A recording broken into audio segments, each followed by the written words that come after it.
up like this in another slide. But there's about 25 established or emerging markets in the West, some with high activity, some with sort of, few trades a year type of activity. But the enabling conditions sort of tell you why these things are here. Primarily the supply-demand balance. So when an entity can't just go develop a new supply and they've got this growing demand, they have to go find a water right that exists that they can either lease or buy out and to meet that new demand, assuming that that entity has the monetary resources to do that. The other piece is this regulatory legal piece, and a good example is in California with groundwater. So as you know, prior to the SGMA, California largely didn't regulate groundwater, but that's not entirely true because in the southern basins of the state, what they call the adjudicated basins, they did. And there was court cases that basically capped the amount of groundwater pumping in those basins, these small groundwater basins in Southern California. And when they did that, markets just all of a sudden appeared. They were almost instantaneous because you cap the groundwater pumping, and now someone who has a new growing groundwater use has to go find someone else who has a right already and basically lease or buy it from them. So there's a lot of activity in Southern California groundwater markets that are decreed and have been for many, many years, whereas in the Central Valley, you could just make your well deeper. You didn't need to go buy anything from anybody. So this regulatory legal piece is definitely an enabling condition. You have to be constrained in just being able to develop your own supply at your own choosing. So who participates in a water market? It's largely agricultural use being transferred to municipal use. It's about 70% of all volume traded that we track. But a couple interesting pieces here in these pie charts. The first interesting piece is the municipal supply sector. So munis are buying a lot of water. So why are they also the supply on a lot of transactions? And those are leases. So one thing about the municipal sector is they're conservative. They buy more than they need because they're buying for the dry years. And so you see this on the Front Range, and you see it in other places where municipalities hold more water rights than they need in most years. So rather than make $0 on those water rights that you hold, most of them lease out the surplus. And so they're the supply side of a lot of water transactions. And I think that's only going to grow as municipal growth happens. They're going to continue to acquire rights, and they're going to continue to lease out those rights they don't need. So they're going to be both kind of on the demand and supply side. The other interesting one in this demand, or in the pie charts, is on the demand side, the environmental buyers. They make up 25% of the volume purchased, and that's largely through lease agreements. And a lot of it is government funded, basically. You think of the Columbia Basin Transactions Program. You think of philanthropic interest leasing water. There's just a large volume of water leased for environmental purposes, and I think that may continue to grow, assuming we don't get drastic changes in regulatory policy, which we might. So how active are water markets? These two charts, the one on the left shows value traded, the one on the right shows volume traded. Yes. All right, so value traded here fluctuates pretty, up and down. 2015 sticks out, $800 million of water trading in the western states in 2015. That's largely California, and largely one big transaction. MWD bought $250 million of Colorado water rights in the Palo Verde Irrigation District. So these single large, transactions can skew the data because why did it happen in 2015? Well, it was probably in the works for 5 years. I don't know why it happened in 2015. It wasn't anything like supply-demand related, and then the other one is volume traded, and that's a little more consistent. You get about 1.8 million acre feet traded annually, with a peak of about 2.5 million acre feet traded in 2010. And that's, as the chart shows, it's mostly leasing in volume. The dark blue is the sales. So sales are expensive, lower volume compared to the leases. I think that's all I'll say about those things. So these maps show state data on transaction activity, but the same value over here and I'm sorry if you can't read those numbers exactly, but I'll point out the highlights. Value over here, volume over here. 2016 data, it's not complete, so you see some NAs not available. But some take-home points. California represents 50% of market activity in the western states, both in value and volume. That's a lot. So they're the behemoth. The other thing is you see sort of a pattern here of where markets are. It's basically the supply-demand question. Water's traded where you have growing municipal demand and not a supply source other than buying it from or leasing it from an existing water right. The next thing I'll mention is sort of transaction size and frequency. And on the left here is number of transactions, and on the right is average transaction size. So just as sort of two ends of the spectrum, Texas, you have lots of small volume leases and sales. In Arizona, you have a few large volume leases and then basically purchases of groundwater credits. California has a large number of large transactions. Like I said, they are large in every way. And the last thing I wanted to say was, again, sort of a big picture thing. And, these market things, you can get lost and think, oh, there's these markets that happen and they're very sophisticated. I would say no, they're not sophisticated. Each of those markets is made up of just hundreds of individual transactions that are very unique to that transaction. Something unique is being traded. The water rates are always unique. The people selling are always unique. Their circumstances are unique. The people buying are unique. Their circumstances are unique. So there are patterns and trends which I tried to highlight about why you see transactions happening in certain areas, but any individual trade of water is usually really unique in why it happened and who's participating in it, and what their pricing perspectives are and their needs are. So, it gets really individualized when you look at the trades on an individual basis as opposed to these big market, Western-wide graphs and figures. So I just wanted to close on that. And then a couple summary points that just summarize the slides I went through. Reallocation is one fundamental way we're dealing with supply-demand issues in the Western states. And you see this because about 2 million acre feet moves every year through reallocation of water. So the water's being used for a use that was not written on the water right, or by an owner that wasn't written on the water right. Something about the original water right is being used in a different way. 2 million acre feet's a lot of water year in and year out. Water trades are usually very specific to the buyer and seller circumstances, like I said. Water markets are a set of trades in a common geographic area, and so what's being traded and how often varies by the market, and there's about 25, give or take, active water markets in the western U.S. And each market's defined by unique pricing and transaction sizes and frequency, like we showed with the Texas-Arizona example. So each market's pretty unique in what's going on and people's perspectives in that market.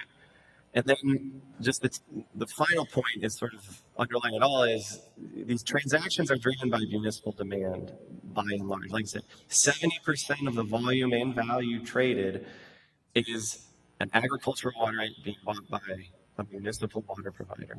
And that's not always the cities. I mean, there are examples where cities buy large water rights, like the MWD example I said, but it's not always Denver Water buying the water. It might be some little district, 50 miles north of Denver that is growing really rapidly. And so the municipal sector is diverse in and of itself as sort of the demand or the buyer. It's not cash, flush, really rich city. Sometimes it's a water district that is having trouble balancing its budget, and it's buying water, because it needs it.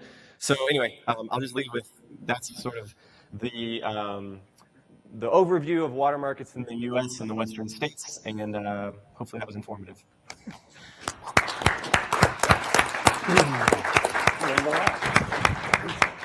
Yeah, thank you, Brett. That was informative. And 2 million acre feet is a lot of water. So, all right. We will now go to Dan Keppen, who is the Executive Director of the Family Farm Alliance, which is an advocate for family farmers in the western states. I found it interesting in his bio reading about his experience in the Klamath Basin. So the Colorado must seem simple by comparison, or at least somewhat simple. And of course, I also Googled Dan because that's what I do, and there's nothing incriminating, but I did find a lot of really useful links to some of your materials, especially your congressional testimony, which I thought was a worthwhile read. So you might want to do that. So Dan?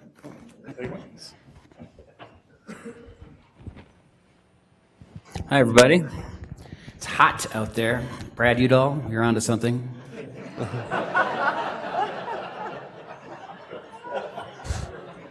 So you're going to see this Grateful Dead theme going on here in my presentation. See, starting it off with the long, strange trip. I'm in the middle of a long, strange trip right now. I live in Oregon in the Klamath Basin, just north of the California border. And day before yesterday, flew from Klamath Falls to Washington, D.C., which requires 4 airports. And yesterday morning, I actually testified for the House Resources Water Power Subcommittee on title transfers, legislation trying to make it easier to transfer federal water projects to local entities like irrigation districts. So there I am on the right. The guy in the middle is Tom Knudsen. He is one of our advisory committee members for Family Farm Lines of the Nebraska Irrigator. The hearing went really well. It was at 10 o'clock yesterday morning, Eastern time. You know what else was going on at that time? And that's a picture outside the Comey hearing. Mark Limbaugh and I went over to the Senate side after the hearing was over, and that was, 3 hours into it, inside. I guess at 8 o'clock in the morning yesterday, there was a line all the way around the Senate building to get into that circus. So, I don't know why we didn't draw that kind of a crowd. I mean, title transfers, FBI. And then I flew to D.C. Tuesday. I flew from D.C. to Denver yesterday. I stayed in Denver last night. And a couple days ago, I got the heads up for this conference saying parking might be a problem because the Grateful Dead are going to be in Boulder. I had no idea. And now I realize why I couldn't find a hotel room in Boulder. And so I sent that to my friend Brenda, who's here today, and she goes, "We're going." And so we're going. I'll be at Boulder about midnight, I think, tonight. All right, and then tomorrow back to Klamath Basin. This is kind of a cool photo. Crater Lake is just about 50 miles from my house. And last week you could see the northern lights up at Crater Lake. My friend took this picture. Pretty awesome, yeah. And then I got a day of rest, and then Monday back to D.C. again. So I know many of you here, it's been great. It's kind of like a homecoming, but a lot of you I don't. Family Farm Lines, we're a nonprofit organization. We represent irrigators in the 17 western states. And so that's irrigation districts, farmers and ranchers, and sort of the allied industries associated with that. And our focus is totally on protecting and enhancing water supplies for irrigated agriculture. So pretty narrow focus. The topic, I got to be careful. I mean, the title of this program, I got to make sure it's not on my resume because I might get lynched. It talks about trying to find ways to simplify and expand water markets, which that might be good from a certain perspective, but within agriculture, as you've probably heard throughout the course of this conference, water marketing is kind of seen in different ways by different parties. And I really ran into that actually through the course of my career, but also in 2015, we put together a white paper on Colorado River issues. What drove the development of the paper was this systems conservation pilot program that was being developed. And we have members that are participating in that. We have other members that are suspicious of it. And I kind of wanted to talk about that a little bit. And the reason I brought up the reference to water markets and the title of this program, and Brett and I were talking about this at lunch, he kind of alluded to it in his presentation. Water marketing, I think it's viewed by maybe more theorists as more of a market than it really is. What it is exactly what he said. It's a reallocation.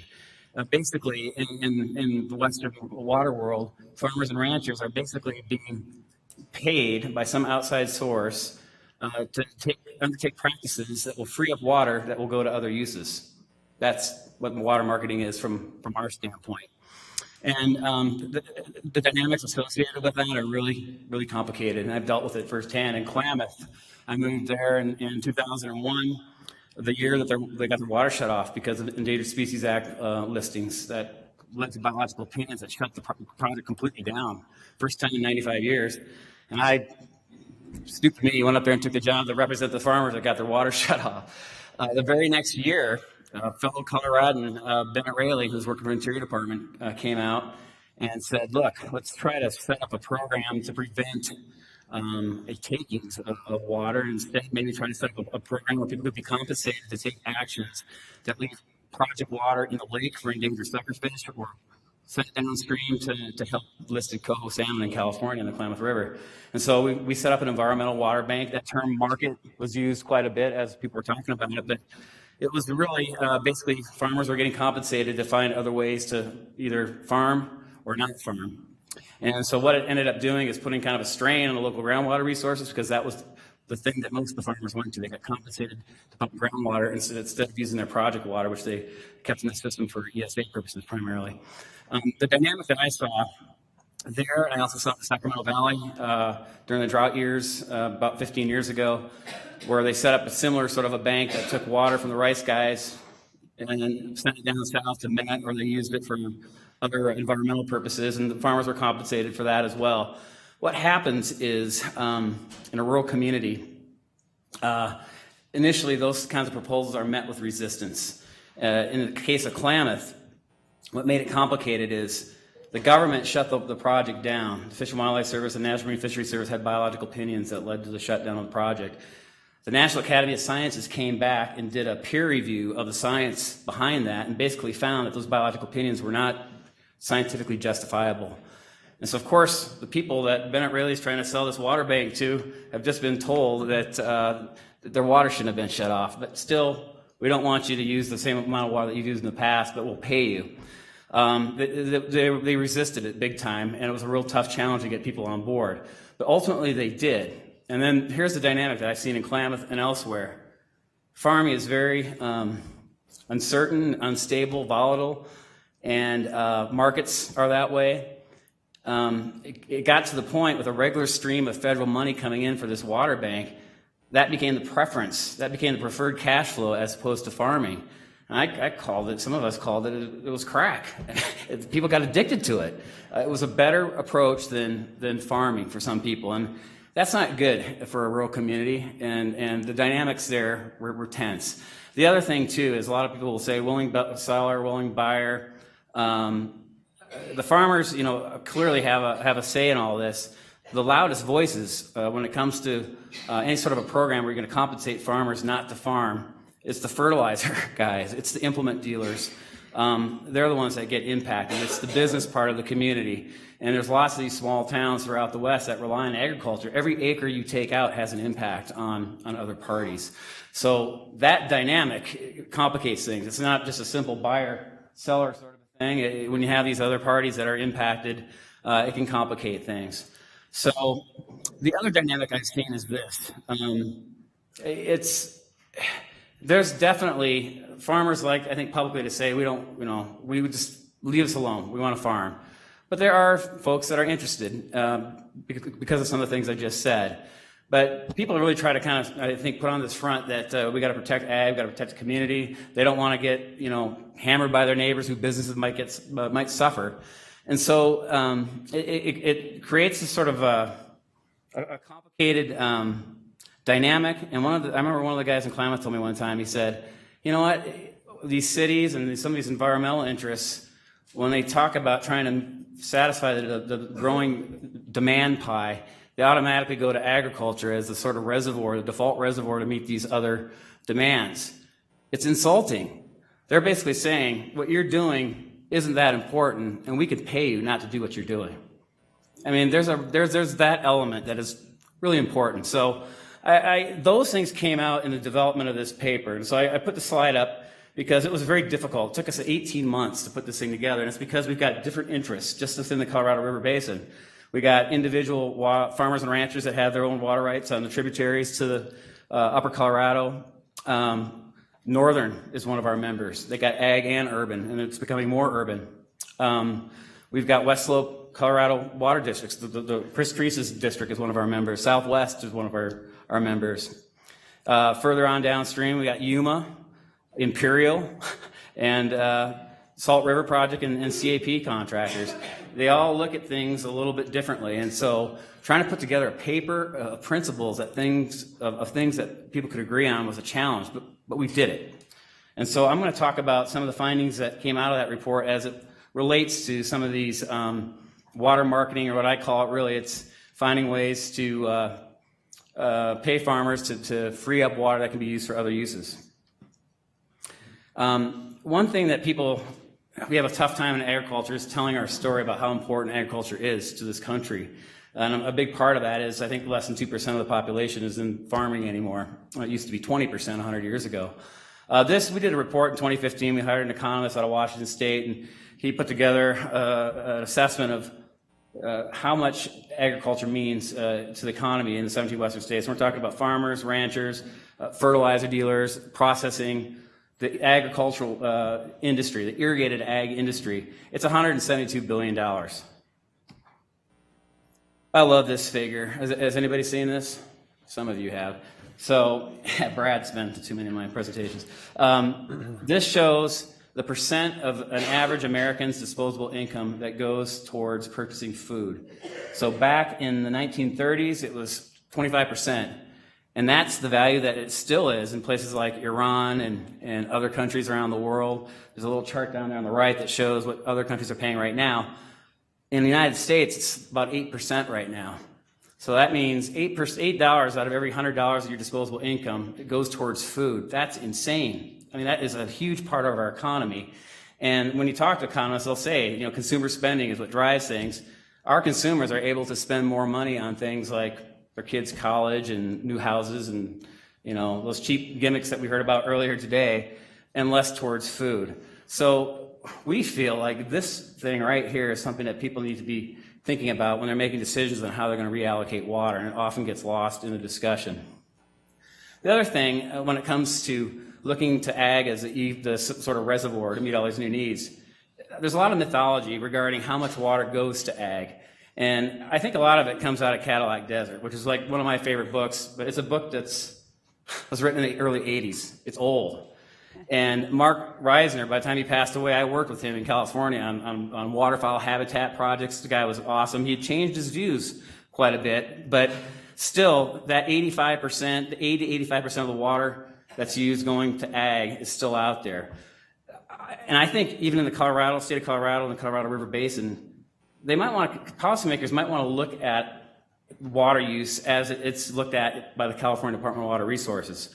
This little pie shows how much water goes to each sector. So ag in California, 41%. The green and urban is 10%. The rest is environmental. It goes to things like wild and scenic, in-stream flows, required delta outflows, managed wetlands. I mean, a lot of times people will just say, well, that's not really a use. I mean, that's just in the system. Well, if you're a competing interest from another sector, it is a use. We can't touch that water. And so when you add it all up, ag actually accounts for 41% of the water in California. And it's not 80% or 85%. So the reason I say that is for the last 15 or 20 years, there really has been an emphasis on demand management and looking to agriculture as a source to meet these other demands. We're not sure that's really realistic. The other thing is the public doesn't really go gung-ho for buying out farmers and ranchers. I don't know if you remember this survey. It was done almost 10 years ago, I guess, 2009. It was done at CSU, Reagan Wascom's group up there. And it basically showed that in times of drought, agriculture was seen as like one of the top priorities. The public believes farmers and ranchers should get water as opposed to other uses. And in fact, the other thing that was very interesting to us, a lot of media accounts that you see, people that write about water a lot, very negative on dams and new storage. The public thinks it's a good idea, especially if it keeps ag whole.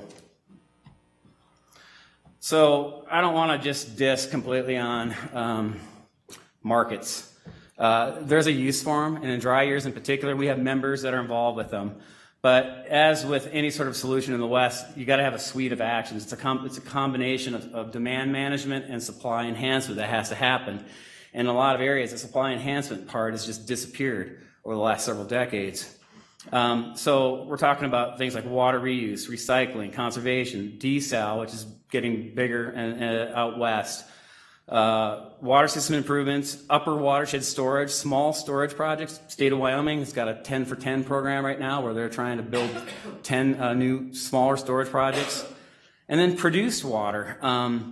There's potential there. We worked with Secretary Salazar on a pilot program to try to take advantage of all this produced water that comes out associated with coal bed methane. And if you can use the sort of same technology that you use to treat saline water, high saline water, if you can prove that technology and do the same for that water, you got a whole new source that could possibly be used on ag lands, and then the ag water rights associated with that land could maybe be used to meet needs elsewhere. So there's lots of things that can be done in addition to temporary fallowing programs. And again, lots of talk about reuse and recycling. A lot of our membership will say, how come, if they're asking us to cut our water use back, what are the cities doing? Well, I think the city's doing a pretty good job. Denver, we saw the slides. Vegas has done some amazing things by tearing out their turf. Met has done some good things. It kind of depends on where you're at. I'm not sure that's a silver bullet, but I do think a solution in this basin has to be one where everybody kind of shares the pain and gets better together, and that includes the municipalities. Urban growth. I mean, I used to go to school at University of Wyoming. I used to come down here for spring break because it was warmer in Boulder than Laramie. And I remember driving down here, and I don't remember seeing all the houses that I saw today coming up from Denver. It's pretty amazing. That has to be dealt with. That, to me, is the elephant in the room, urban growth. So when we're looking at these situations, it's key, as everybody has said here, you got to get farmers at the table. I love working for my board of directors because they're farmers and ranchers from all over the West. They are amazing. To me, farmers are the most amazing people. They can do everything. And now they got to be political too. But it's amazing the sorts of ideas that they can come up with. And they know the area. As was said earlier, each one of these transactions is very unique. They know how to come up with unique solutions that are best for their unique neighborhoods. So if you're going to do fallowing, here's the sorts of things that we'd like to see accompany programs like that. There's got to be, everybody's got to kind of share the pain. All sectors, including the environment, needs to manage their share of the finite supply as best they can. And then we think they should only be used in really the drier years. We'd like to see M&I uses tied to land use decisions. It's amazing to me in the West how that doesn't happen. I live in Oregon, which is supposed to be this progressive land planning state. It is kind of, but water isn't really mixed into the situation as it should. It's not really dealt with as it should be, I think. And then you got to have proper compensation for these things. And the toughest challenge, I think, is finding a way to deal with those third-party impacts to the community. Palo Verde's got a program. Those folks think it's working. But I know in other areas of the West, that's you get a situation where you have haves and have-nots sometimes, especially if the government comes in and says, we're going to pay Bob Smith here $10,000 to take pump groundwater instead of surface water, and Bob Jones next door isn't paid. It causes some bad dynamics. So there's got to be, and then the guy that's used to spending or supplying, a couple thousand acres worth of fertilizer doesn't all of a sudden. There's got to be a way to sort of deal with those issues, and I'm not sure I've seen anything really, really effective yet in that regard. And then, I guess when you're looking at these projects, I like this idea of reversibility as a litmus test for an acceptable fallowing program.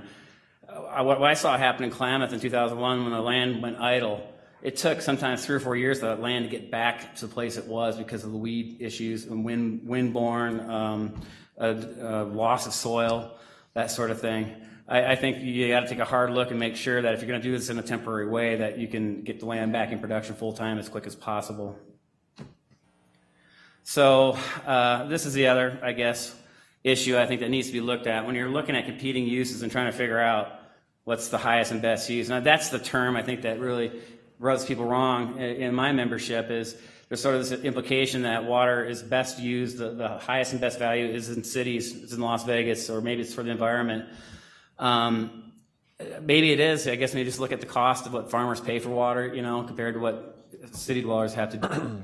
But there's other things that have to be considered when you're looking at this. And this is, to me, one of the most important things that we're going to be facing probably for the rest of my life, and that is this world food gap. Every year, the Farm Foundation puts out this study showing, projecting what the population is going to be 40 years down the road, what the food demand is going to be. Where are we at right now as far as being able to produce food to keep up with that? Well, right now, we're not. And there's that gap is the thing that basically equates to famine in 40 years. How do we reduce that? And basically, we're going to have to improve our food production by 1.75% every year in order to minimize that gap several decades down the road. That's the most important thing I think the world has to be thinking about. And if that's the case, we ought to be encouraging farmers to do whatever they can to stay in business, not pay them not to do their business. So, you know, we're out there trying to make that argument. You know, we're a very solution-driven organization. We work with some awesome conservation groups. A lot of them are in this room today.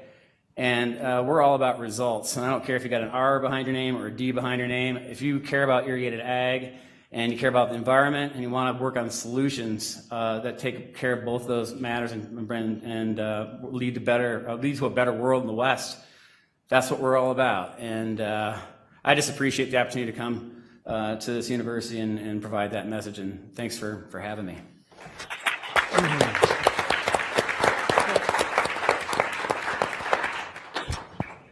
Thank you, Dan. And really, thank you, given that after hearing about your travel schedule, that sounds pretty brutal. Well, the games begin, right? Recess starts right now. Don't start too quickly. Next up is Bonnie Colby, who I've known for at least 25 years, which I have a hard time believing, but I did the math and it's been at least 25 years. 30. Bonnie is one of my colleagues on the Colorado River Research Group, which I mentioned yesterday. I haven't really done a good job, I guess, as we've gone along, telling you all these people that have been on the program that are part of that group. Brad Udall and Jack Schmidt, you heard from earlier today, are on that group. Yesterday, you heard from Carl Flessa and Dennis Lettenmeyer and Larry McDonald. Later today, you'll hear from Bob Adler. So a lot of colleagues are on this program. Bonnie is an economist at the University of Arizona who's, for as long as I've known her, has focused much of her work on water markets. And whenever I need to know something about water markets, Bonnie's always the first person I talk to. There's a lot of information about Bonnie that's you can, and a lot of presentations and such of Bonnie's you can find on the web. But so the only thing I'll add to what is in your bio is I don't know if there's anyone except for people that actually work here at the center who have attended more of these June conferences than Bonnie. Do you have a guess as to the number? Maybe 20 or more? It was at the first one and a bunch after that. You're at the first. Well, okay. Well, welcome again, Bonnie.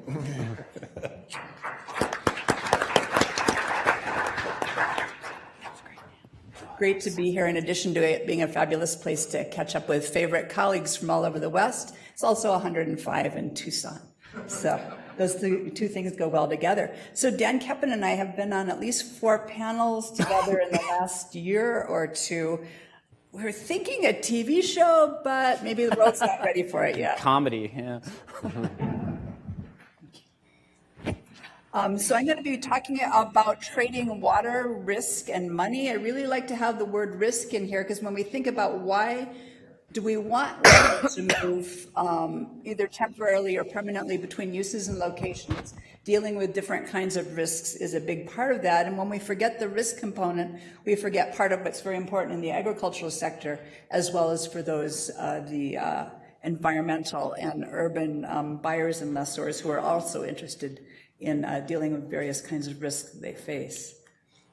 So just adding a little bit to the very complete picture that Brett gave us of transaction patterns in the West, and he pointed out what's really useful for all of us to keep in mind. I don't really like the word water market. I know it was in the title of a book like 30 years ago that I wrote, but I could use water trading. CSU has now appropriated the term water sharing, which makes it sound all very friendly, but for water trading, water transaction, because most of this is not market-like activity. But there are a few places in the West, and Brett helped us see some of those locations in our basin, where there's regular sales and leases among different categories of water users, where the pricing patterns are what economists would describe as reasonably rational. That is, prices change in predictable ways during wet cycles and dry cycles.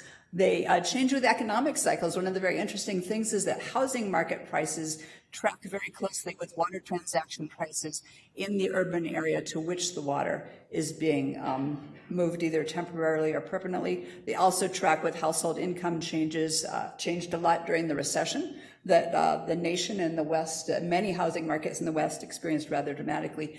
And another key influence on transaction prices are crop prices. Alfalfa prices also track very closely with the price at which water is bought and sold and leased in different regions of the West, because alfalfa is such a dominant crop and a water consumptive crop tends to be influential in terms of explaining pricing patterns. And not just crop prices like alfalfa, but also other factors that influence farm profitability across times. Changes in federal farm programs, changes in the cost of energy cost, fuel, fertilizer, and so on is a really big component of farming costs. Those patterns also show up in transaction prices. The other thing we observe, as Brett pointed out, is that environmental transactions are not a large part of the market in either number of our transactions or volume, but they have been increasing steadily over time, over the 30 plus years for which we've been able to trace this kind of phenomena in the areas in which there's regular active trading.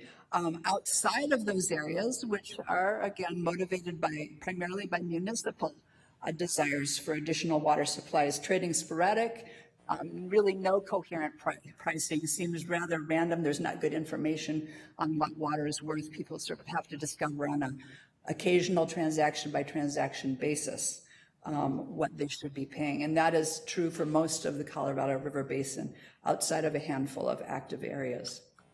I'm not going to talk about the details of methods for reducing agricultural consumptive use in order to free up water for other purposes, because there's a phenomenal report, reasonably hot off the press, that Brad Udall's shop just produced at CSU.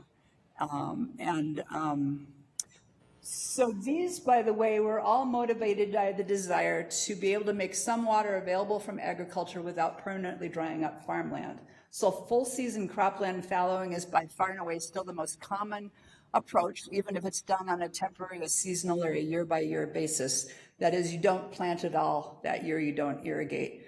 Easier to monitor, consistent with the way water rights are administered in most parts of the West. Partial season irrigation suspension has been experimented with in a lot of places. It's a good way for farmers to get the most profitable part of the crop harvested, the most profitable portion of their crop cycle, the first several cuttings of alfalfa, for so on, and then cease irrigating, and in the case of alfalfa, let the stand go dormant for a certain period without losing the stand altogether. Changes in crop mix, really complicated thing to do, but there have been some interesting examples where crop mixes shift. Crop mixes are always shifting in response to a variety of signals, so it's possible that the right kind of incentive payments can also shift crop mix, leaving farmers with a profitable mix and leaving some water reduction in consumptive use available for other purposes. And then changes in irrigation technology and practices, including in Colorado, what's referred to as regulated deficit irrigation.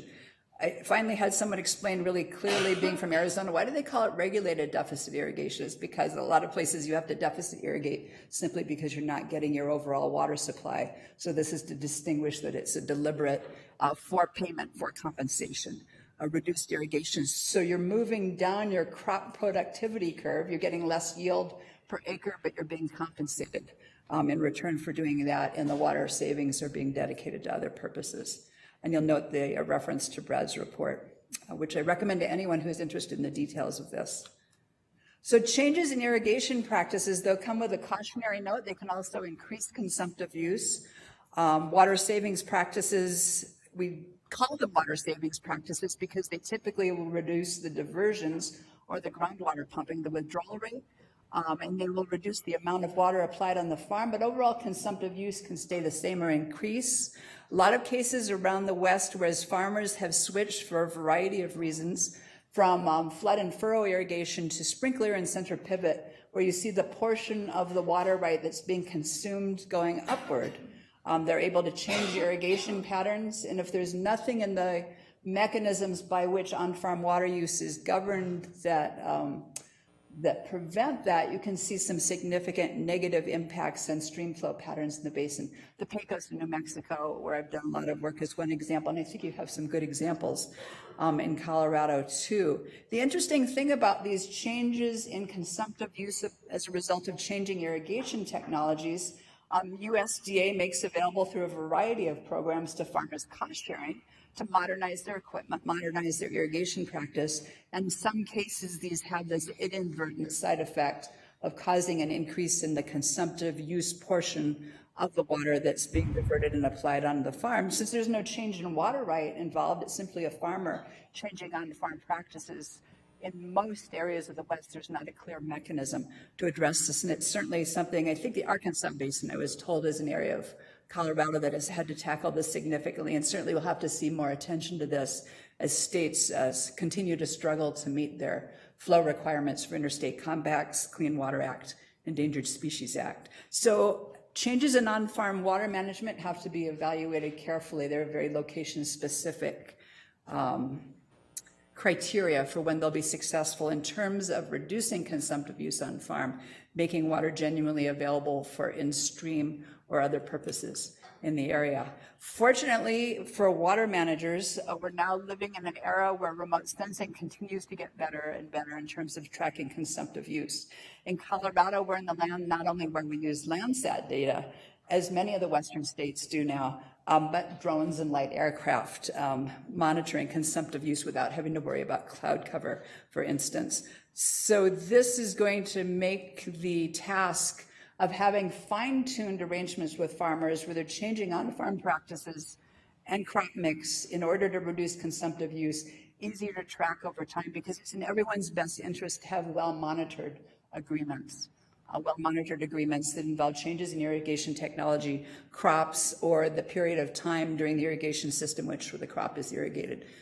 Clear monitoring reduce the cost and increase the trust, and also the ability to make payments that are meaningful to both the parties leasing the water, environmental groups, habitat managers, cities, as well as the parties making the water available.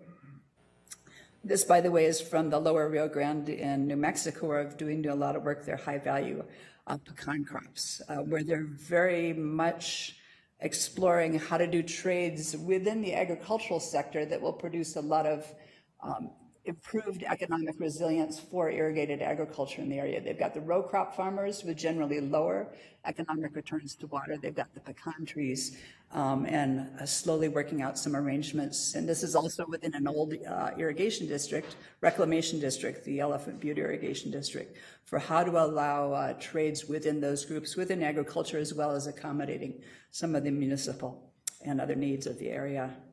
So it's really risk more than money, I would say, that makes or breaks water trading agreements. And here I've used a stereotyped way of stating who are the sellers and who are the buyers. As Brett pointed out, farmers trade with one another frequently, especially across different crop types. And tribes are not only sellers or lessors in terms of making water available in Arizona. Many of our tribes with water rights settlements are leasing water to other parties in the state for 99 years or less. So tribes are often lessors of water, but tribes are also buyers of water, especially in the case of acquiring water to implement a number of the settlements. So this is the more common way of characterizing farmers and tribes as the seller portion of the equation, and urban and environmental managers as the buyer portion of the equation, but there are lots of notable exceptions to this. So those water sellers who are primarily earning their living in farming are naturally concerned about fluctuating farm earnings and how leasing water or making water available in different arrangements affects their farm revenue and their farm financial viability picture. And anybody selling anything never wants to be thought to be selling too low. None of us like to look like fools. So this is a big psychological as well as economic consideration in water transactions in the West, the fear of selling too low. And also the overall notion that water is rising in value. And so if you make a deal today, you're going to be sorry in 5 years because you could have gotten a lot more for it. With urban and environmental buyers, some of the concerns at the top of their list, ending up paying too much, because in general, these buyers have to be accountable to their ratepayers if they're an urban water utility, or their city council of a public utility, and the environmental groups accountable to their funders and their constituencies. So they want to spend that water wisely in terms of the prices that they end up paying. And they want to make sure they're going to get the wet water that they expect to get when they negotiate an agreement with an agricultural water user. And of course, one of the main motivations for transactions underneath it all is the variability in Western water supplies and trying to fill in the gaps in dry years for these kinds of, these urban and environmental users. So for farm revenue fluctuations and the concern about selling too low, some of the best practices that I have seen work well in a number of transaction programs and a number of agreements. Structuring the payments to provide a farm revenue stabilization component. One of the #1 requests of the agricultural constituencies in the 2014 Farm Bill was better risk protection, which has always had a little role to play in the farm bills. But in 2014, there were some new provisions added, including what's sometimes called whole farm revenue stabilization, whereas crop prices are down in one sector, there's an ability to balance that through buying different forms of insurance and other programs in stabilizing income across the fluctuations that farmers face due to changing global trade patterns, weather, all kinds of other reasons. So we know that risk management is really important in farm financial viability and structuring payments with farmers in ways cities and in some cases environmental groups could probably do a much more sophisticated job of setting up the payment structures in ways that meet some of these risk management needs of farmers, because many of the crops in the West are not covered by the federal farm programs. Soybeans, corn, the big Midwestern crops are the ones that do the best in the farm program. So some of our growers here in the Western states that grow crops not covered, that would probably be a very attractive feature of future agreements for water conservation and agriculture, is setting up payments in a way that stabilizes those revenues. And then when there's long-term agreements, as we've seen in some places in the West, where the water, there's a contract in which water is made available on a periodic basis or a rotating basis among farms, long-term agreements really need escalation and water price adjustment clauses. Because if the price gets out of line over time as hydrologic conditions change, or maybe as urban growth becomes even more rapid than was expected, and farmers feel like the agreement is making water available at something far below its now current market value several years after the agreement is in place, that destabilizes the whole agreement. So having different kinds of adjustment clauses is a really important best practice in these agreements that go for many years, that are not simply buying the water in a one-time agreement, but to have some kind of water trading arrangement that continues over a decade or more. This slide has too many numbers on it, so simply look at that top number in italics, but water payments reduce the variability in farm earnings. This is simply an example from the Yuma area, but you might be interested to know that in alfalfa, just over a 5-year period, the amount that you earn per acre varies by about $250 an acre. Lettuce, look at that, $2,800 an acre. Very high risk crop. That's one of those crops where it could be useful. The lettuce is much more infrequently involved in water transactions. A lot of variability, especially in some of these crops. The fallowing payments help reduce that overall variability in the earnings produced by a crop mix. And this is a feature that could be further taken advantage of and emphasized in arrangements with irrigation districts and growers. And then, of course, the water supply variability concerns that drive cities and habitat managers to want to have a backup supply through negotiations with agriculture. The multi-year contingent transfer agreements in which water is only made available under certain dry year conditions based on a water supply index for the region. And so the water is provided when those shortage conditions are triggered, and there's compensation usually very frequently up front when these agreements are signed, as well as in the years when the water is specifically made available and used to a lesser degree in farming. The other important best practice for these agreements between cities and environmental groups and farming groups is you want to pay for the outcome that you hope to achieve.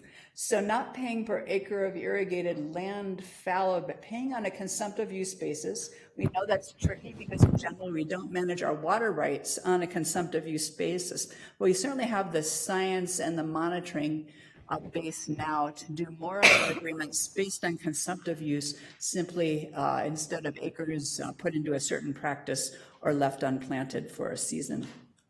So these are cautious good examples. Doug asked for some good examples, and so I will provide a few, but we know that the stories that we tell over and over again about where something is working well are all based on the specific legal, hydrologic, other factors of those regions. And in each of these cases, there certainly could be substantial improvements. So the Upper Rio Grande Conservation Reserve Enhancement Program here in Colorado in the San Luis Valley, achieving different kinds of habitat improvement through changes in agricultural practices. They do have a big emphasis on grasslands and wetlands in that program.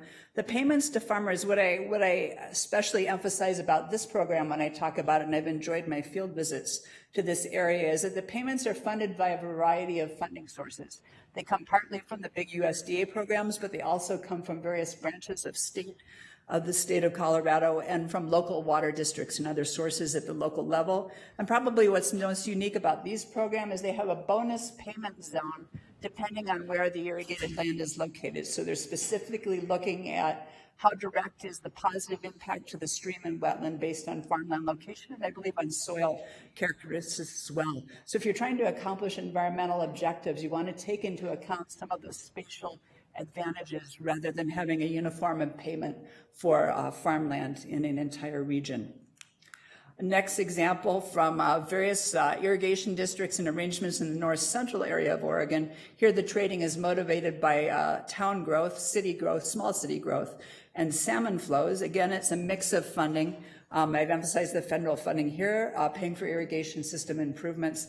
What's been well documented in this case is how farm yields, crop yields have gone up and farm profits under these programs, which helps to ease some of the concern with farmers, and they're both permanent and temporary arrangements in this particular part of Oregon, relatively close to the Klamath Basin, but they've managed to avert a lot of the high conflict and cost incurred in Klamath.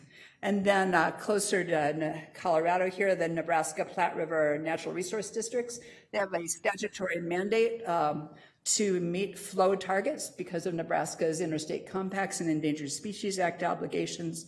The users know if the trading mechanism isn't effective in cutting back overall water use so that flow level targets are achieved, there's going to be a regulatory cutback. So we call it a free market, but almost all of our free markets in water have a pretty significant threat looming in the background, and here's an example of that.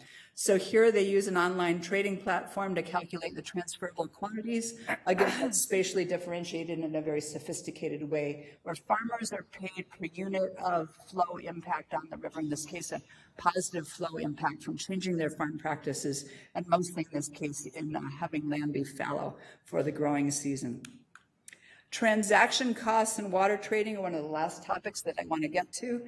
Because I'm in Colorado, Colorado is well known among the Western states for being one of the costlier and slower states in which to go through the change in water right, change in place and purpose of use of a water right process, the water court process. There are no recent studies that I'm aware of on these costs, but studies from past decades showed them to be about twice as much per unit of water value in Colorado as they are in neighboring states like New Mexico and Colorado. So this is the friction in the system. It's not only finding the trading partners, negotiating price, but it's also the approval process. So of course, in a state like this where water has high value, it makes sense to take that degree of care in going through the process of approving changes in place and purpose of use, but it's still useful to think about how we could do better in terms of overall transaction costs. Those transaction costs block the impetus to participate in trades. And I like to think of them as a form of traffic congestion. If a route that we've always used to take gets congested, slow, maybe more uncertain with delays, we look to find a way around it, and Colorado has really taken a leadership role in this with the ATM program, the exploration of water banks, and what were called workarounds for water court. So I guess you could say that's the positive side of high transaction costs. In the formal process of change in place and purpose of use of water right is there's a lot of incentive to find other mechanisms, and those have gained some good momentum here in Colorado. So water trading, there were some interesting editorials and postings over the last week about water trading. Yes, improvements are needed in every trading area that I've worked in and I'm aware of, not only here, but in other parts of the world. Yes, water is commodified in a water trading setting. Food is commodified, housing is commodified. Interesting puzzle for a culture. But I would say that water trading is a really essential regional pressure relief valve. If we put more impediments in the way of trading, make it more difficult, I would say we'll inevitably see more involuntary water use restrictions. That's another way of curtailing people's freedom and ability to make decisions. Bigger water cost increases without trading. More litigation. Let me pause for a minute on more litigation since I'm in a law school. I actually recognize that litigation is not only always a bad thing, it's costly. But if you really want to shift the rules and the value structure, markets don't do that.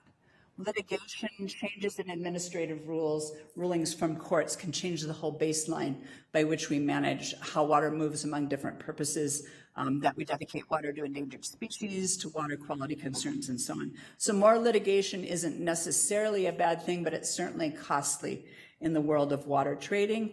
And civil unrest, we're fortunate here in the West that violence over water was mostly something that we see in old Western movies, although there's two parties I've talked to, one in New Mexico, one in Colorado in the last years that have been threatened related to issues related to water trading where they felt their families weren't safe. So we hope that's far from us, but it's certainly not far from other water users around the world.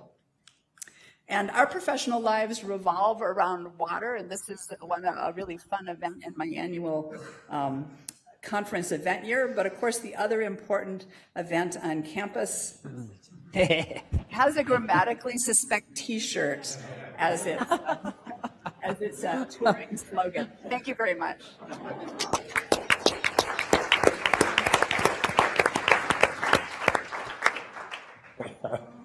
That's great. Thanks, Bonnie. All right. Moving on next is Mary Kelly, a founding partner in Culp & Kelly, which is a law and policy firm focused on natural resource issues.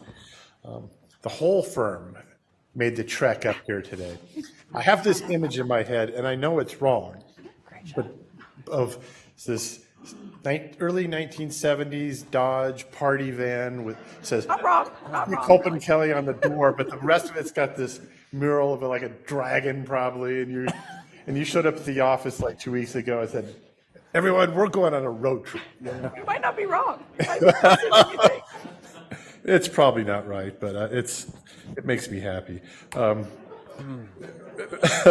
Mary, I'd let her leave that one. Mary has a lot of other career positions that are noted in the bio that are worthwhile looking at.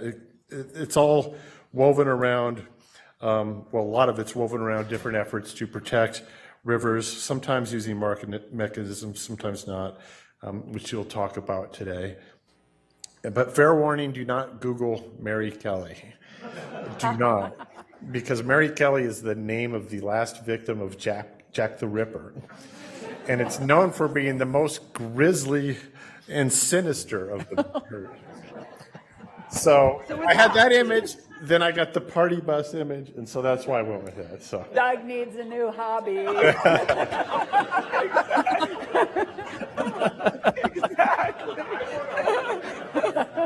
Exactly. I think that is conclusive proof of that, for sure.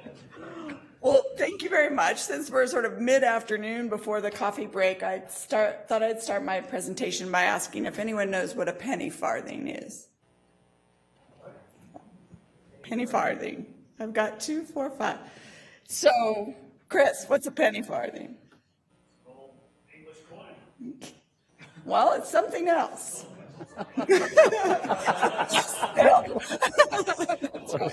So these were the Victorian era bikes. And the reason I picked this image is partly because I've been reading this fabulous book about the 1914 tour of Italy, which is really fun. I'd recommend it to anyone. But this is kind of how I think about where environmental water markets are compared to the rest of the marketing work that goes on, where there's kind of little back wheel, but it's really that big, fast front wheel that is driving things. The other thing about these bikes is they were incredibly dangerous, and they crashed all the time, and they caused lots of damages. And there was, in fact, a lot of opposition to them. So, what I'm going to do today is talk just a little bit about a fairly narrow definition of environmental water transactions. I'm going to try to make Robert's head explode over there because he really hates this. I'm going to talk about a fairly narrow range of environmental water transactions, basically buying or leasing water for targeted environmental flow purposes, and look at what's happening with that within the Colorado River Basin. And then I'm going to come back to how things might be different in the future. So there's, fortunately, a great new report out that I'd refer you all to. Leon Septicki and his colleagues at the Water in the West program in Stanford spent the last year sort of looking at what was happening with water transactions in the Colorado River Basin. I will say this is the states, the full states in the Colorado River Basin. So, for example, there might be transactions and other things happening in California that aren't actually related to the Colorado River, but it's a pretty good overview. At least I think it's the best thing we have out there right now. And if you all are interested in this, it's certainly worth a read. I think Brett put up the statistics of like 25% of the transactions are environmental. Well, they're not in this basin. They're all in the Pacific Northwest, really with the Bonneville Power funding that's required for the Columbia Basin Water Transactions Program, and then also up in Oregon in the Deschutes Basin and a lot of the work they've been pioneering up there and then in California. But if you really look at sort of the states in the Colorado River Basin, we're not doing a lot of that narrowly defined environmental water transactions. This data is through 2014. I think it's probably a little bit higher at this point through 2017, but it's compared to the number of temporary transactions that have gone on in the Pacific Northwest, it's pretty small. Those differences, and the report I referred you to really points this out, are due both to statutory provisions. A little bit easier to do those transactions in Oregon and Washington than it is in some of the Colorado River Basin states, but also due to baseline funding. And the BPA funding through the Columbia Basin Water Transactions Program is robust, continuing, reliable, and there from year to year. So those are the two factors I think that make the biggest difference. Coming to that idea of statutory factors, this is a hard thing to do, and it's not attempting to really grade the states. It's just attempting to look at what are the different provisions in the Colorado River Basin states for environmental water transactions. And the authors of the report chose 4 categories: clear legal authorization, the ability to protect those environmental water rights in stream, what the environmental water rights could actually be used for, and the process for approving environmental water transfers. And as Bonnie pointed out, transaction costs can be high, and certainly environmental water transactions are not immune from those high costs of transactions. So their ideal was Oregon. Many of you who have studied water markets in the environmental arena understand that. That was kind of the grade they gave, or the numerical factor they gave Oregon, and then they ranked the different states in the Colorado River Basin relative to Oregon. And you can see that we have some less well-developed statutory provisions for environmental water transactions in most of the states except Colorado and California. And that's not surprising, really. I think there's a couple of reasons for that. One is sort of a lack of a critical mass of conservation organizations actually working on environmental water transactions in some of those other states. Really not necessary in Wyoming, not a lot of water scarcity. There's been other ways that folks in Wyoming have gone about it, sort of working with irrigators and improving irrigation systems, and there's plenty of water for the fish up there, so they haven't really had to engage in many of the transactions. In Utah, there's, I think, only one group, a cold water fish group, that can actually use Utah's leasing provisions, statutory provisions for environmental water transactions. And I think they're on the cusp of a transaction, but they actually haven't, I'm not sure they've actually done one yet there. So just some things to think about, and Peter's probably the major block to getting any transactions done in Arizona, so. Yeah. So, I thought I'd just give a couple of examples of where things are standing. We're sitting in the state where I think there's probably the most well-developed, well-funded, and well-focused organization here in the Colorado Water Trust. They've done a number of transactions. You know, they've been at this for a lot of years, and they probably have about 30 transactions, but significant, about 21,000 acre feet statewide, quite a bit of that actually within the Colorado River Basin. If you want to learn more about their work, there's their website, but I think Amy Beatty and her colleagues have really tried to be focused and on the ground and doing real transactions and going through the approval processes. And I would say, looking at the basin, except for the Delta, where I'm going to come to in a minute, they're certainly leading the way and working within Colorado's intricate statutory framework for environmental water transactions. The Arizona Land and Water Trust, which has a long record of doing conservation easements and other land work in Arizona, is starting to dip a toe into environmental water transactions, mostly through short-term leases. We'll see how that works out. I think they're being very cautious and being very careful in making sure they're doing those in the right places to demonstrate that it can work and that it can be beneficial to producers as well as to the environment. And then one example that relates to what we heard from yesterday from Jen, in the Colorado River Delta, under Minute 319, the conservation organizations undertook an obligation to provide, over the 5-year period of the agreement, about 52,000 acre feet of water for habitat restoration. That's separate and apart from the pulse flow. We are very close to completing that goal. We'll have met it by the end of the year, and that work has been done through a combination of organizations. Pro Natura Noroeste, which initially with Sonoran Institute helped establish the Delta Water Trust. It's now been incorporated as a separate organization in Mexico, Restaremos el Colorado. They're working within the Mexicali district to do both permanent and temporary transactions with willing sellers in the farm community. As you might imagine, in Mexicali, there's a fair amount of marginal ag, and they found a number of takers for these transactions. We've also had very generous philanthropic support to allow those transactions to proceed. And I think it's going to be really interesting to see both what we take on with Minute 32X and how we do that. A lot easier to do these transactions in the Colorado River Delta, right? Under Mexican law, it's really federal control. You're within the district. There's no priority system. You don't have to go to water court to change those rights. You just have to change them in the registry for use. And you could do that temporarily or permanently. So while the transaction costs are not zero, they're much less significant there than they are in other places. And there are also sellers who are eager for a second source of income in that situation. I wanted to mention the Upper Colorado River Endangered Fish Recovery Program. Just give an example of a transaction there with the Colorado Water Conservation Board leasing some water that the Water Conservancy District had stored in Rudeye Reservoir. It can go from 6,000 acre feet to 12,000 acre feet per year. This is the Species Conservation Trust Fund money, I believe, in Colorado that helps fund that lease. And then it's released for fish flows in the 15-mile reach that we've heard about in previous presentations. And just for Robert's benefit, there are definitely a lot of other arrangements that are not quite this transaction specific, but that involve storage agreements and release agreements and no change in underlying water rights that over the last decade, maybe a little less than that, have provided over 1 million acre feet of water in the Upper Colorado for fish flows, a program that not only benefits those endangered fish, but also provides critical ESA protection for agricultural producers in the Upper Colorado Basin. And it's something that's a little bit of a contrast, Dan, with how it worked out in the Klamath here. It's not actually buying all that water from farmers, but it's providing fish flow and ESA protection through different kinds of mechanisms. So something to look at.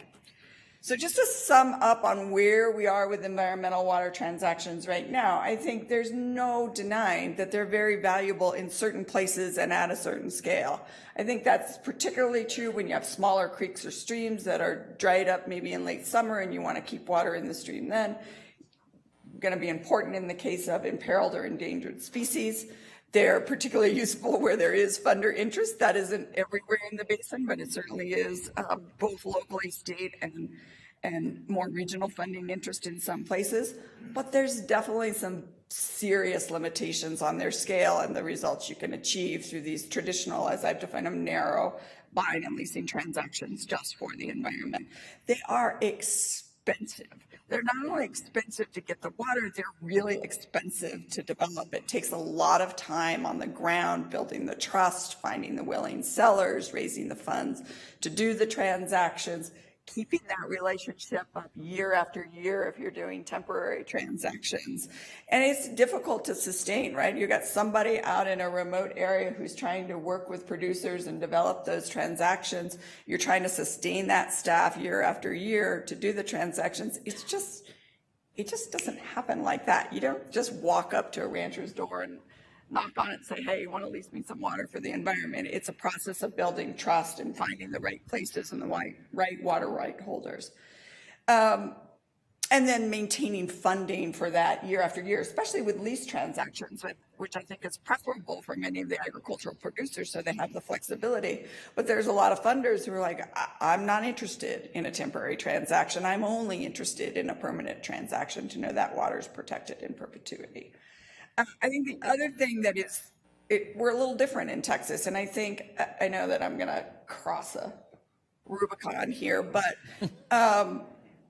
in Colorado, if you want an in-stream flow right, that right has to be held by the state. I think that makes a lot of agricultural water right holders quite nervous, and they don't really want to be transferring their water rights to the state, even if it's on a temporary basis.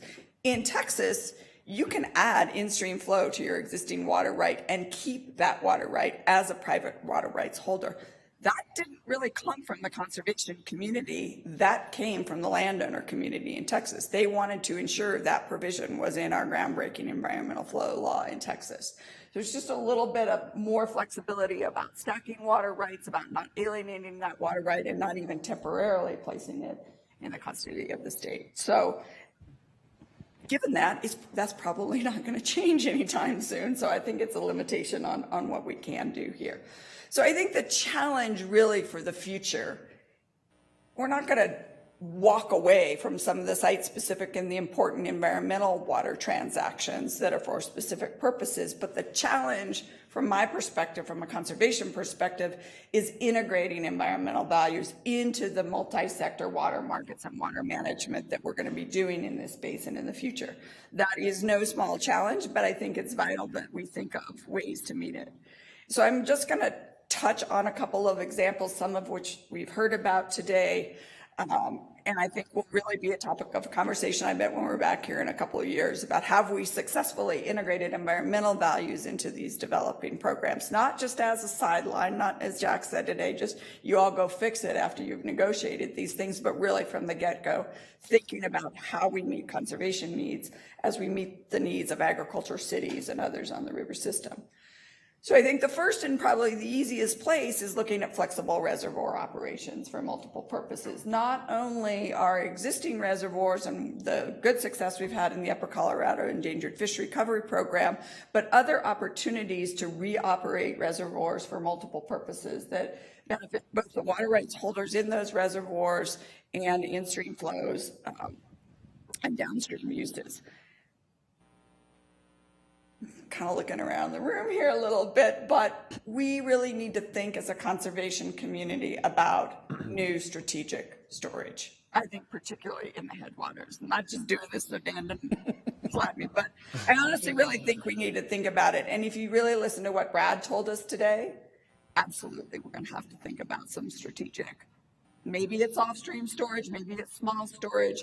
If you care about cold water fish, you're going to have to think about strategic storage. So how do we develop those projects from the beginning so they include conservation values and are of a benefit to agriculture producers or others? This is going to be controversial. It's going to be difficult, but I think it's really important that we start to explore it in partnership between conservation organizations, agricultural producers, and with state and local partners. I can't go without mentioning system conservation because I think particularly here in the Upper Basin, if you're looking at reducing consumptive use to benefit Lake Powell and reduce the risk of compact curtailment or reduce the risk of losing hydropower. You can do that in a way that provides environmental benefits. Where are you reducing that consumptive use? When does it translate to the downstream storage reservoir in which it's held? Thinking about, Bonnie, you mentioned, I think, a program where they have bonus points for doing work in particular areas where you get extra environmental. I think it was the San Luis Valley and the Upper Rio Grande crop. Bonus points for particular areas. Is that something we should think about working into the system conservation program for the Upper Basin? It's, again, not going to be easy. There's going to be a lot of science behind that.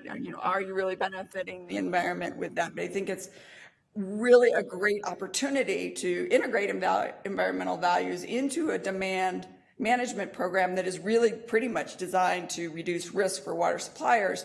But can there be an environmental premium for doing that in the places that matter most from a fish and wildlife perspective?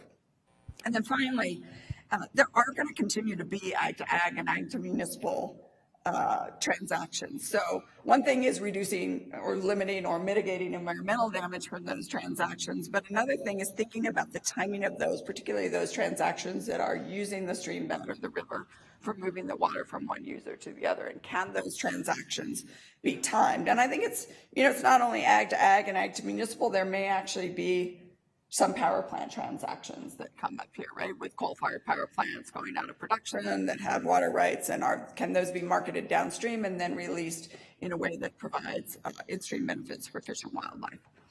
So I think I'm going to stop there and turn it over back to Doug, but I just want to touch on a few challenges. This all sounds great to integrate the environmental values into the larger water market transactions. But really, there are some things that we'll need to do to make sure that happens right. One, I think, and Dan really makes the point, and he's done it in other presentations and today as well, that we really need transparency as these programs develop. We have to have all the stakeholders at the table. It doesn't mean everybody has to be in every negotiating room all the time, but we need transparency, and we need to think about that not only as the programs are developed, but how they're run. How does agriculture have a voice in these kind of transaction-based programs that are designed to reduce risk and meet changing demand patterns? How do conservation groups have a voice in how those programs are implemented? I think we need to create some opportunities to try change without risk, right? And for me, that's been the great thing about the System Conservation Pilot Program. It was an opportunity to try some things. People agreed, and it wasn't at a giant scale, but it was a decent learning process. And it also, I think, showed that there is, we can develop a market, for lack of better words. There is producer interest. It's not every producer, and it might not be every irrigation district. It might not be every producer within an irrigation district, but there's certainly, we've seen from these last 3 years, interest in that program.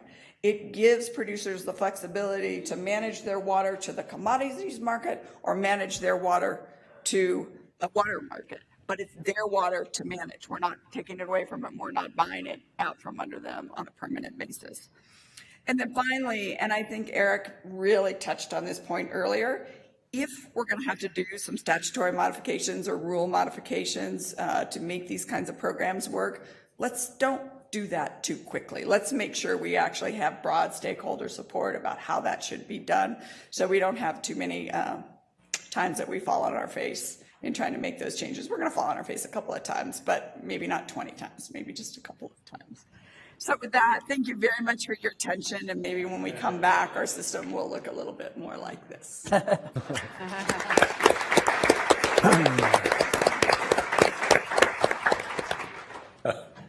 Thank you, Mary. All right, rounding out this panel, this amazing panel, is Tom Eisman, who until recently was Principal Deputy Assistant Secretary for Water and Science at Interior.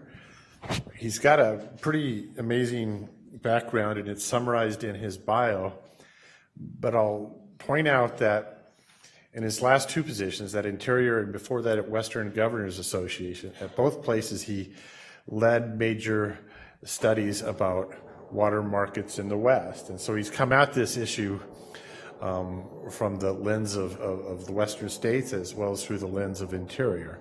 So he's in a position to talk about this in a way that others cannot. I've known Tom for a long time, and Bonnie, I know I have a problem, but it's, that's the first step in a 10-step, I imagine, problem. But I did Google Tom, and I found an old bio, and it had this line, which maybe you wrote yourself. It's a wonderful line. It says, he enjoys running, biking, and skiing, but is inept at fly fishing and kayaking. So you got to know your limitations. So, Tom?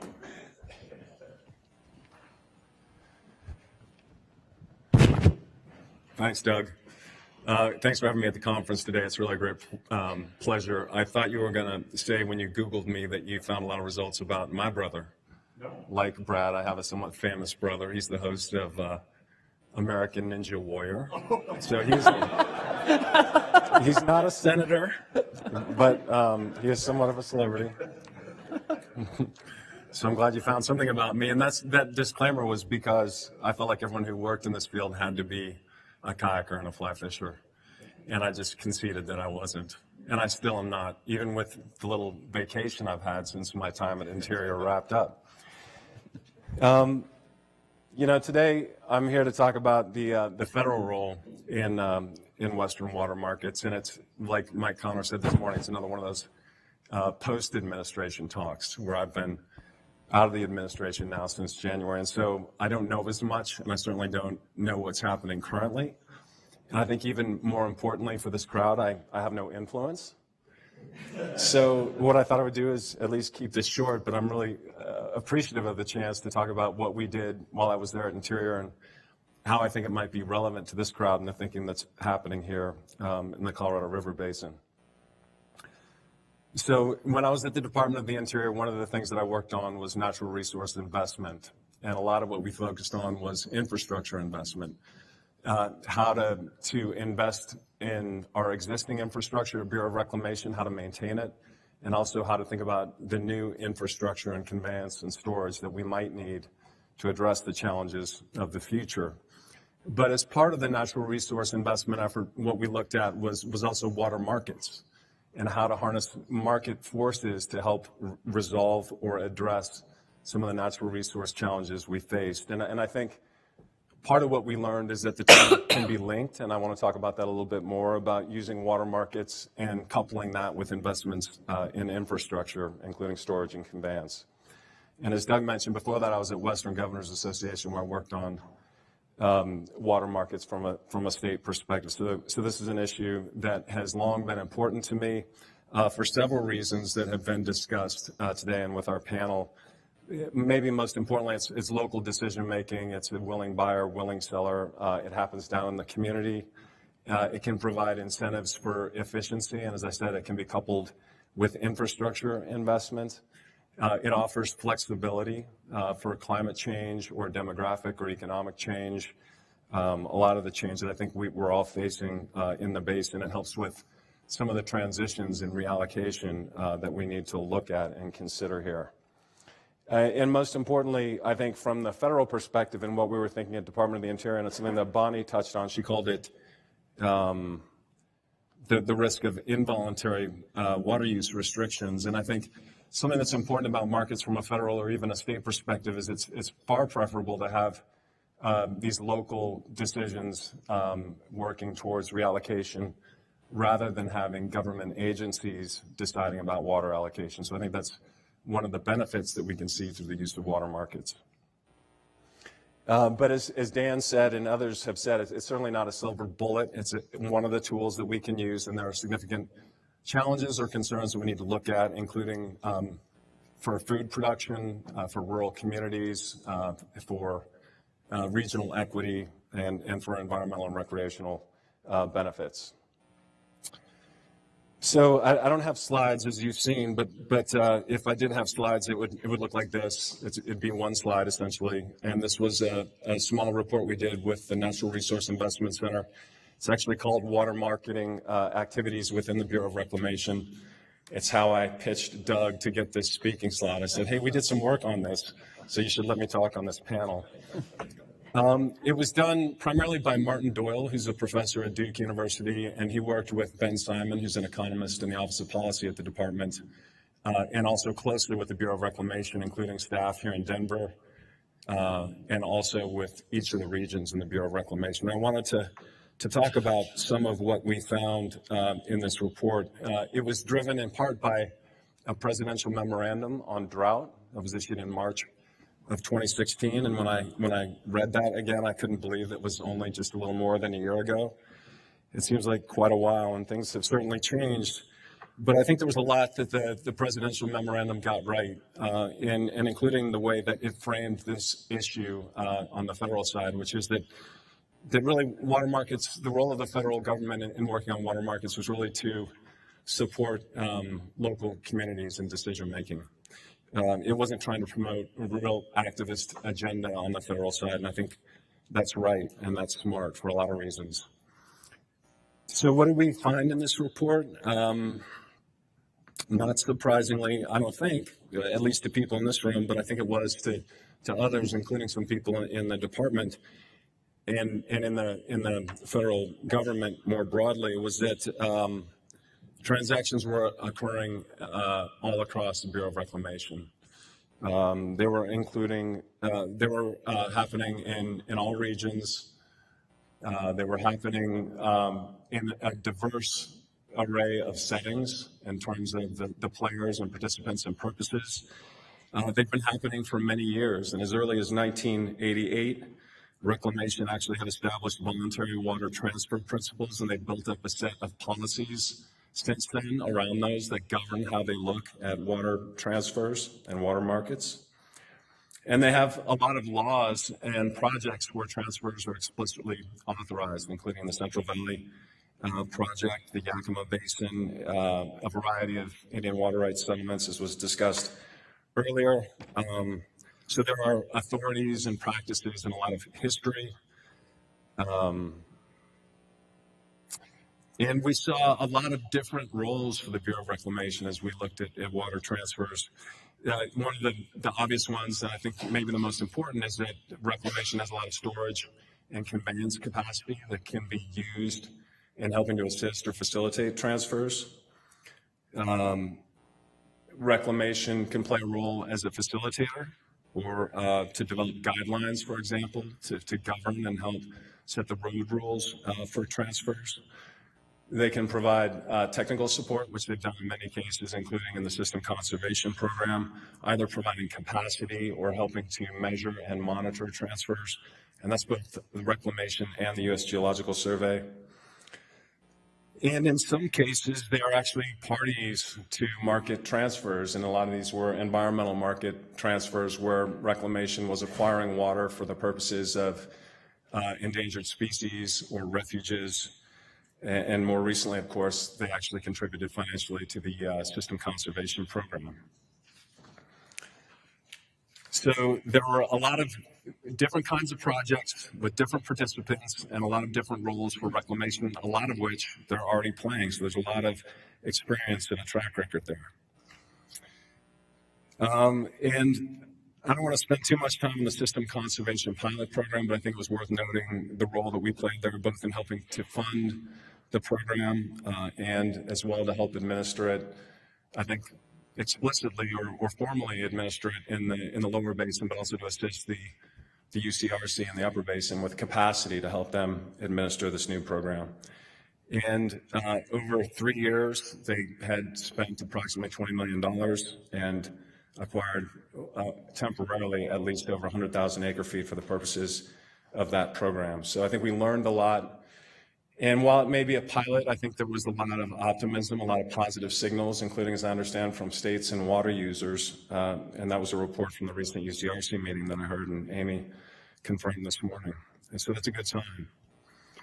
And the other program that I wanted to talk about that I don't think has been discussed today, but I think is indicative of a potential federal role, is the Water Smart Water Marketing Grants program that was made available this year. It was the first time it was carved out and made available from the Water Smarts program. They set aside $3 million for the purposes of water marketing grants. And I talked with the staff who administer that program. I got some kind of initial impressions of of the kinds of applications that they received. And I'm guessing that people in this room actually were part of submitting applications. And I guess the good news and the bad news is there was a high quality of applications, and there were more applications than they expected. And they've been administering different grant programs for a number of years through WaterSmart. And what they said is it's often difficult in the first years of a program to generate interest and to get good proposals. And they were really impressed with the quality of the proposals. And I think part of what happened when they carved out this money from the broader WaterSmart program, what they did is they said, we're not going to try to, we're not going to support projects that actually acquire water through water markets. We're going to help people who want to establish water markets to understand what the institutions look like, what are the supplies and demands, how do we structure this in a way that involves the stakeholders and helps us maybe from falling on our face, as Mary said, and doing it the right way. And I think that was a really smart decision that they made, and I hope it will yield benefits. It certainly seems to have generated some really good thinking from the applicant and water user community, and it's an encouraging sign. So that's a bit about reclamation, and I wanted to mention also that I think there's a significant role in this space for other federal agencies as we're talking about the federal role. One of them is obviously the U.S. Department of Agriculture, and Dan mentioned it and Bonnie mentioned it, but they have a variety of programs that can be helpful in thinking about water markets, including the Conservation Innovation Grants, but they also have their investments in efficiency, hopefully done the right way. And farm practices that I think can be coupled with some of them thinking about water markets to help address some of the potential impacts on agriculture, to do it in a way that is beneficial to the agricultural community, helps us maintain our food production, but also accomplishes some of these goals that we're needing to address relating to water scarcity. So we worked a lot on a partnership between Environmental Quality Incentives Program at NRCS and the Reclamation WaterSmart program. And I know the staffs of those two agencies are still working to think about how we bring these programs together. I think we can think about that in the context of markets. And again, other programs as well, including the Conservation Innovation Grants and RCPP program, can be useful from the USDA side. And the other one, which I think probably fewer people have been focused on, but I know there's been some discussion, is with the Department of Defense. And that's something that we did. Again, it was one of those things where you wish you had more time when you were in your position at the Department of the Interior, but for the last 3 to 6 months, I would say, we really spent a lot of time trying to focus on the Department of Defense and how do we think about their interests in water security, and how can some of the work that we're doing on the Colorado River Basin and the System Conservation Program specifically, how can they support that work and conceivably invest in that work in a way that enhances base security, but also addresses some of these broader water security issues. And I was encouraged, I got to talk with Amy McCoy, who's down in Arizona and working on these issues, and she said they are continuing that conversation and that the DoD has really come to recognize the value of thinking about water security, not just in the context of their bases, but in the context of these communities around their bases that also need a secure water supply.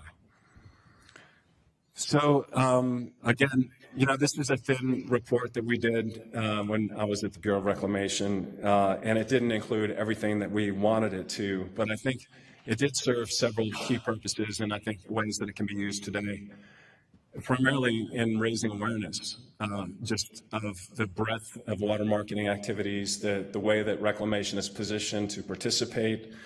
So both internally in reclamation, raising awareness, but also letting external partners know that there is interest and capability in reclamation to help support water marketing activities. And really that goes to the federal role, which I would say is modest. It should be a modest role, and appropriately so. It's really going to be locally driven. It's going to depend on the innovations and the projects and ideas that local stakeholders and water users bring to the program. But that said, it can be critical, I think, and supportive of the efforts that are being devised in these local communities to address these issues. So I think there's a critical role there.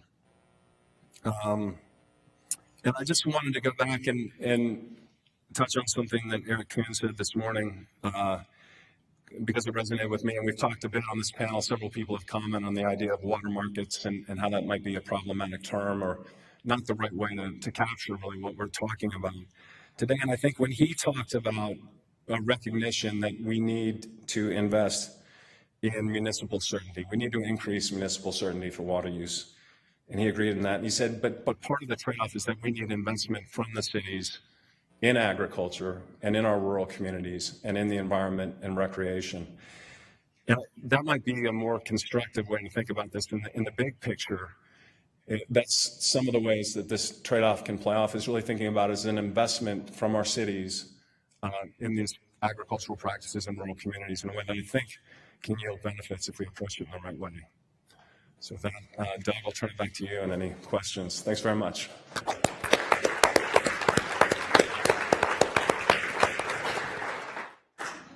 All right, thank you, Tom. Yeah, let's do questions. We got about 15 minutes or so. Questions for the whole panel. I see John's got one. And Sean's coming with the microphone.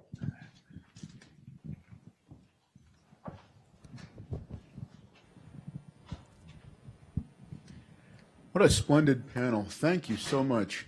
And thanks, Tom, for your last remark. The point that Brad did not have time to get to is the remarkable unsustainability of agriculture in its conventional inertial form under climate change. Those investments by cities will turn out to be remarkably good investments if they are smart enough to look out farther than the next few years. My question, though, is about the thinness of the markets as far as the ag people go and the concealed nature of most of the transactions. Joe Frank, a leader in the South Platte, has remarked that perhaps 20% of the deals that will be made have already been secretly made because water options are not recorded and water rights are transferred in Colorado through water court. And only when you go to water court need you disclose that you are seeking an application for a change of the decree. So a tremendous amount is going on under the surface and often with non-disclosure agreements. Is there a clear indication here that it's time to open up these markets? There's no similarity, for instance, to real estate, in which you can pick up a Sunday paper and see what houses sell for, and you can find out what cars sell for, and you can go to the grocery store. Why not more water information, or is that simply an ideal we can't achieve?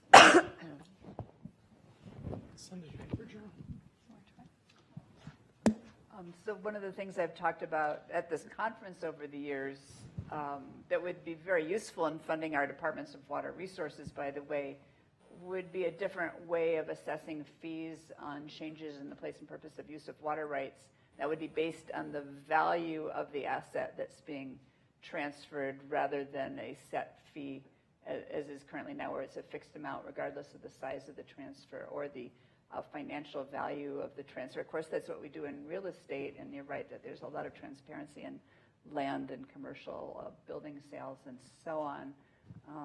On the other hand, the business community likes confidentiality while it's negotiating, so I see it as a real trade-off. And you're absolutely right, though, because I've been looking at the data specifically in Colorado over the last few months, and the time gaps between when you trace a agreement being made that involves an eventual change in place and purpose of use and the deal finally going through the water court system can be a number of years. But there's not a mechanism now. And business interests who want to negotiate prices acceptable to both parties have of course, reasons for wanting it to be confidential. I think you have to look at it a little bit in two categories. I mean, our law treats water rights as private property rights that can be bought and sold. And I think when you have a transaction between a private buyer and a water right holder, that's one thing. When you have a program that may be based on a more public source of funding, whether that's a user fee supported or federal or state appropriations or things like that, I think it goes to the question we had earlier this morning: how do you design that program that has sufficient transparency, but isn't so onerous that you defeat your own purpose by discouraging participation. So I think that's going to be a difficult balance in that program. But I think those are two different types of maybe frameworks for disclosure. Dan, did you want to jump in on that one? Smart. All right. Sean, you can see out there better than I can. So I think John needs to explain Sunday paper first. Thanks. Yeah, no, thanks. Great panel. And I think maybe the one thing I didn't hear that much about, and I'd sort of appreciate hearing more from you guys about, is either within water banking concepts, there's some discussion of common water transaction models. I mean, if you look at, and speaking of transparency, if you look at least the way I understand that Bitcoin works, you know, that there's open source software. Everybody sees how it works. You know, there's set rules to the game that everybody, you know, knows and can understand if they have that level of technical expertise. You know, is there a role for some model like that, you know, frankly, it's a little bit different when you have water and everybody's part of that market, whether they like it or not. But isn't there a need for that kind of hydraulic model with the open source software fundamentally that people can see and work with? And how do you see the best way to approach that need? Yeah, take it.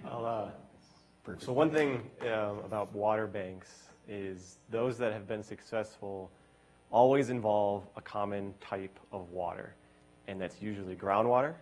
So you have aquifers. It doesn't matter if your well's on the east side or the west side, but you can trade in a bank type fashion between wells. And if you're in the aquifer, such as all the AMAs in Arizona, or Nebraska has these NRDs set up, the point is it's a common type of water, and it also works with storage reservoirs, because you could have parties banking water in the reservoir, and it doesn't matter sort of if party A takes it or party B takes it, it's the same water. Banks do not work a lot with surface water rights, particularly areas like the Front Range of Colorado, when you have incredibly diverse water rights, surface water rights. So anything, you know, if you were to put something in a bank, it would be incredibly complex to understand what you just put in the bank. And if you're the buyer, it'd be incredibly complex to understand what you're buying. And you might as well do an individual transaction, because nothing in the bank is uniform. It's not a bank where it's like money. You know, you put in money, you take out money. It's money. You need that sort of common type of water to make banks function. When you don't have that, I don't see banks working. Not without a lot of effort anyway. The only thing I'll add to that is it doesn't go as far as you're thinking about, but Mammoth Trading is trying to do some trading platforms where at least the buyers and sellers that participate on that trading platform can see more information and they have some algorithms they build into their trading platform to try and match buyers and sellers, and they've been doing that in Nebraska, and I think are going to try to pilot that in some areas of California on groundwater. But I think what he said about a common type of water right makes that more functional. And they also try, even in such a small setting in the natural resource districts, I would say somewhat unsuccessfully, to protect confidentiality issues, and that you get average price information over a time period, but you don't get price associated with a specific buyer and seller when you're in the system. And we've about several dozen water banks operating around the West, and I'd say less than half of them have electronic trading platforms, but they certainly all should. It's definitely the era in which that's necessary. I've got the mic, so I guess I could ask the question. A question for Mary about Restauremus and the Colorado Delta Water Trust. So far as I understand, a lot of the money that is used to buy or lease water rights in Mexico comes from the United States. Not exclusively. Some of it, at any rate. Do you know of any sort of resistance or pushback from the idea that, you know, these are Americans that are basically funding this particular purchase of water or lease of water? I don't know of any of that. I will say that we, Restaremos, and the water rights transactions that were done also have Mexican foundations involved. It's not exclusively U.S. foundations. So, and you know, the percentage is probably a little heavier on the U.S. side at this time. It may change over time. Hopefully it will change over time.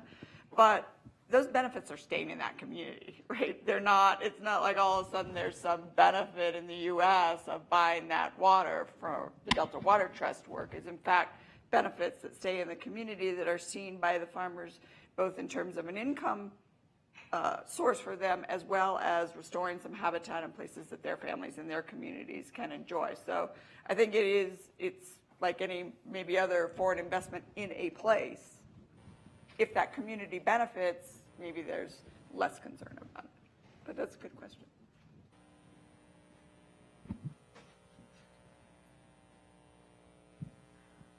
Thanks again, you guys, for coming up and talking to us, as always. Questions mainly for Dan, and I want to make sure that Dan understands ahead of time that I'm not trying to attack him or anything like that, and that I agree with you on a number of areas, but I'm just interested in your opinion on subsidies and how you would respond to an issue that I've come up with when I'm trying to write in support of ag in papers for school. The first question is, do you think there's a place for government subsidies to increase irrigation efficiencies, like where it's practical and feasible to have municipalities pay for drip systems or more efficient irrigation methods just to increase the flow of water? Again, there's some legal issues with there with, you know, abandonment claims, and can you abandon part of your right or sell part of your right and the whole right? But just in general, if you think there is a place for subsidies of increased irrigation efficiencies in the market in the future. And then my other question with subsidies is, I'm from out east, or the Midwest, in the Chicagoland area, and I know farmers out there are subsidized to not plant crops to, you know, help keep the price of crops constant, where we do have water, and we subsidize the price of water out here in the West very heavily to, you know, help farmers get water from the west side of the mountains, the east side of the mountains. And I was wondering if you think that, you know, we should continue to be paying farmers out east not to farm and keep the water going to farmers out here, or if you think that's a system that eventually is going to become antiquated. Well, first of all, I don't think that was an attack at all. Two good questions. Let's see, the first one, when you say subsidy, and I know the word subsidy is charged, definitely, because, you know, critics of irrigated agriculture will constantly talk about the reclamation subsidy, where, you know, these projects, when the Reclamation Act was first created, the whole idea was the federal government said, we'll come in, we'll finance and build this project, and then you, local water users, at some point will pay that off and assume O&M. And the subsidy there was those capital costs. There was no interest attached to it. They were interest-free. Well, at the time, our country, it was a priority trying to settle the West and develop food for World War I and things like that. So at the time, you know, a lot of those projects are paid off now. So I just throw that out there. It's a very charged topic within my membership. When you talk about subsidies for water use efficiency, I'm assuming, like, are you talking about grants? Because there's plenty of programs out there. Water Smart is one of them. There's EQIP is one of them. Yes, the RCPP program is kind of a big watershed, sort of an EQIP program that a bunch of us here in this room created a coalition and actually got a new title, a new program in the Farm Bill, which was an EQIP type of a program that applied to larger regional bodies so you could get bigger bang for the buck for water quality and water quantity. And now that's morphed into the RCPP. It was the AWEP program, now it's the RCPP, which, by the way, has been scratched in the president's budget request, and we're all trying to turn that around. So I would say we absolutely support it.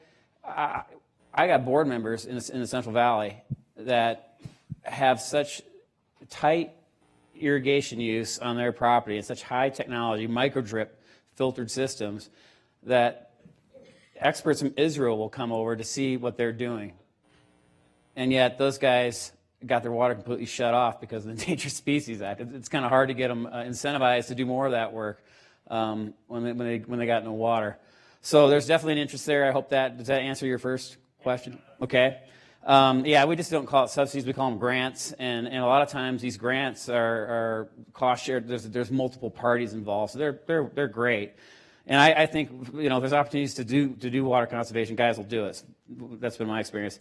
As far as the other topic, you know, I'm a water guy. I don't get into the subsidy stuff. A lot of our guys, there's, like where I live in the Klamath Basin, there's hardly any traditional subsidies out of the Farm Bill. We just don't have those kind of crops. But I think the subsidies are going to be a thing of the past. Already in the last Farm Bill, the focus has been more on conservation programs and moving away from subsidies. And with this administration, I think that's going to just be even more. I think subsidies are going to be kind of put on the back burner.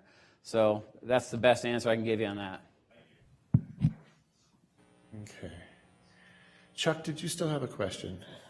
Because if you did, we will take it. Very quickly, any possibility or role? Oh, did you? Or go on. Sorry, I thought you pointed it. No, I did. I was then talking to Sean. Go on. Any political feasibility and role for interstate water markets? 3 o'clock.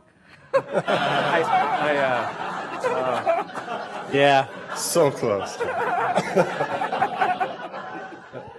We've got the 3-state Arizona Water Bank in which Nevada and California participate in various ways. And, I mean, it's quite a modest and very carefully crafted effort. I assume maybe you're talking about upper basin, lower basin, in which 3 o'clock is a good answer. I mean, if we think about an upper basin water bank that's designed to help reduce risk at Lake Powell, you may have multiple states participating in that. It doesn't mean they're exchanging the water among themselves, but they may participate in it together. Okay. That was a good one, Chuck. Thank you. But yes, 3 o'clock bell has struck. So we will take a break, and then we will come back for our final panel. And again, this is the panel for asking the big questions. The really, why are we here? Is this all there is sort of questions? So think about that a little bit. It's fun being with you always. It's very fun. Yeah, you're Good presentation. I'll try to look at my coffee lunch. Yeah, I am.